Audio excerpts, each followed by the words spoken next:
Welcome to the tour for the Center for Women's and Gender Equity at UNC. We'll start off with the picture of our building, Scott-Willcoxon Hall. As you approach our building, you'll see that we have a couple stairs. We also have a wheelchair-accessible ramp next to our building, next to the tree.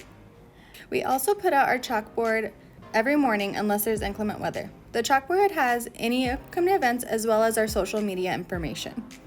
As you approach our front doors, we have a couple things on them. One of them being our building hours. We also have signs relating to our COVID policies that we have for our building. One of them is we require face coverings and face masks, as well as we require social distancing. On the other door, we have campus contact information in case our building is closed, or if you are needing the contact information for any other services. As you enter through the doors, you'll see we have a little stop area. This area, we keep any posters for campus, as you can see on the right. And so any updated information regarding anything across campus will be posted there, as well as we will try our best to keep it on social media. We will also do our best to keep any of posters that we have for upcoming events posted on these walls. As you can see, we have our lactation station poster up on there. We also have this bookshelf where we will be handing out our free anonymous resources. Some of the resources we offer are pregnancy tests, contraceptive barriers, and menstrual hygiene products. Again, these resources are free and accessible to all students at UNC. In order to access our free anonymous resources, please visit our website to get the most updated information about how will be distributing them. In our entrance, you will also find a hand sanitizer that you can utilize before entering our building. As you walk through the second set of doors, you will enter the main space of our center. As you walk through the front doors, you'll notice we have an entrance-only sign. In order to minimize high-touch areas, we ask that you only enter through our front doors. We have a little chalkboard that is a nice little welcome into our center. As you turn to the left, you'll notice that we have a sign-in sheet. We ask that everybody who stops in our building, please sign in and fill out any additional information that we have on our sheet. So you'll put your name, your contact information such as your email, as well as your reason for the visit. We also offer free clean pens so that way that we can minimize the amount of contact per person. We also have a hand sanitizer available after you touch your pen. And any upcoming events will be posted there. Next, right next to the sign-in sheet, we have the graduate assistant office. Graduate assistants are graduate students and programs that offer support to any space. Right now, the Center for Women's and Gender Equity has 2 graduate assistants, and the Stryker Institute for Leadership Development has 1. Each office will have a please stop, wait here for assistance sign, as well as the room occupancy sign. The graduate assistant office only has a room occupancy of 1 because there are several people that work in the office. Only 1 graduate assistant is in the office at one time to maximize the social distancing. If you have any questions regarding the Center for Women's and Gender Equity or Stryker Institute, please reach out to us at CWGE@unco.edu. As we continue with this tour, we will go to the right. As you can see, there is another set of desks as well as a couple of boxes. Due to current policies and procedures, we only have 1 staff member working in the center at a time. So whoever is working will come out and greet the person who's entered. As we move into our kitchen space, you'll notice that we have our all-gender restrooms. These are both single-stall restrooms, and they are also wheelchair accessible. They are open for any and all persons to access.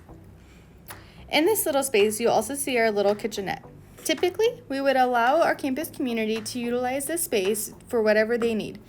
However, right now, we are only allowing Center for Women's and Gender Equity staff and Stryker Institute staff to utilize the kitchen. But just to show you how our space is set up, we wanted to give you a little tour of what we offer. In our little kitchen area, we have this little fridge that sits under our counter. This is offered for anyone to be able to put their food in there to keep cold, and we also have a little freezer. And you can put it in there if you need to run to class or you have a meeting and you don't want to carry it all with you. We also have this little cooktop and a little kettle, so that way if you need hot water or if you need to heat something up in a pan or pot, we offer that. We will always have coffee going, so if you need a fresh cup, please feel free to stop by. We also have hot chocolate for those who don't like coffee. And as you can see, we also have a little toaster oven and microwave. We offer forks, knives, spoons for people who want to reuse utensils, as well as lots and lots of coffee cups and plates and bowls. These are typically free for anyone to utilize, and so that way that they don't have to worry about wasting plastic or plastic silverware. But again, right now we are only allowing our staff to utilize this space. You have a nice little view of the rest of our space. So let's walk around nice and slowly to see our little conference area. Right now, with social distancing guidelines, we are only utilizing this space for drop-in meetings. Each chair has a "thank you for not sitting here" sign. Again, we are not currently allowing students to hang out in our space, but we do have this space available if you do need to meet with a Center for Women's and Gender Equity staff. And we will keep hand sanitizer around in case you need it at any point during your visit.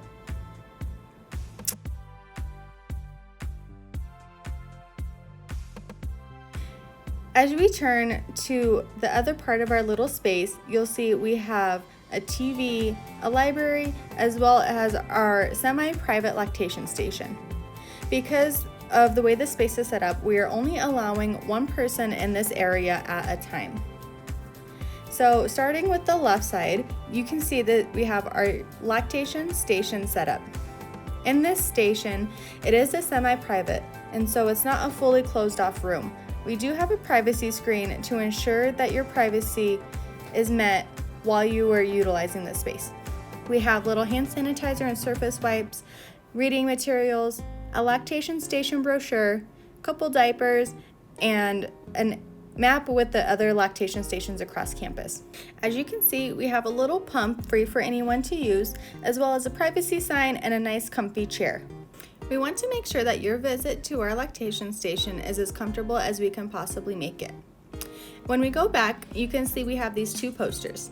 This is our "Because Lactating Looks Like This" campaign. This campaign is to celebrate all narratives associated with being a lactating body, whether you're breastfeeding, chest feeding, exclusively pumping for your own child, or donating your milk. We want you to join us in normalizing and celebrating these stories and create an inclusive environment where all lactating bodies feel safe and comfortable to express our milk on campus. We also have a television that will occasionally have events displayed on it.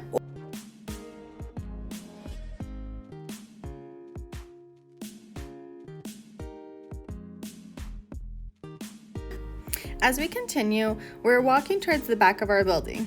There are two offices back here. Our first one on the left is going to be the office for our striker leadership coordinator.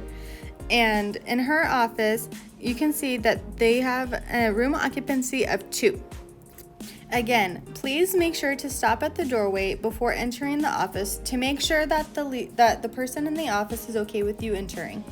Just a little video of what the office looks like.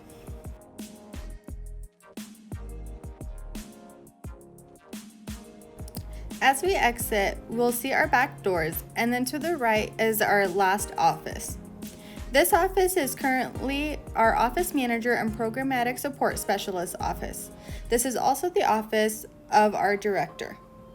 And the room occupancy of this is 2 as well, but again, please be sure to stop at the door and ask if it's okay to enter before entering. There is a mark on the floor to show where you are able to stop before you enter. As we exit towards the back, there is a table. Currently, we have our office set up so that there are several spaces to access different things. This table will be utilized for our feminist crafting pickup. So if you want to join us in feminist crafting and you need supplies, you can access them there, but please reach out if you need them. Again, as our front doors, we have our back doors with a couple different signs, one of them being our exit only sign. Just as with our front doors, you can only exit through the back just to ensure that there is the least amount of touch in each area. As we exit, you'll see we have this nice little backyard space. We have 2 outside tables, both with umbrellas that have LED lights that can be utilized during the day and at night. In accordance with our social distancing policies, we ask that people sit across from each other and not directly side by side. There is another table located a couple feet away, but we have our secondary table to the left. Again, it has an umbrella and it also has a space that is wheelchair accessible. Again, we ask that people sit across from each other and not directly side by side. Moving to the grass area, you'll see we have a very large grassy area, as well as these steps. These steps really have no purpose, but they do create a nice little space if you need somewhere, a hard surface to sit, do homework, or eat. This area is free and open for anyone to utilize, and we just ask that you abide by our social distancing guidelines and social distance even when outside. And please wear a mask or face covering. As we exit, we are not going to go back in through our back doors. We are going to walk around to the front again. The back doors always remain locked during business hours, so you cannot access the building through the back. As we walk around, you can go on to the right, which will take you to the back parking lot. Or if you walk to the left, you will follow this little pathway that will take you directly to 10th Avenue, as well as the front of our building. If you ever get locked out back, please walk around to the front and re-enter our building this way. Thank you so much for joining us today on our tour. Again, our building is Scott-Willcoxon Hall, and our address is on our sign. Please subscribe and follow us on our social media, as well as visit our website.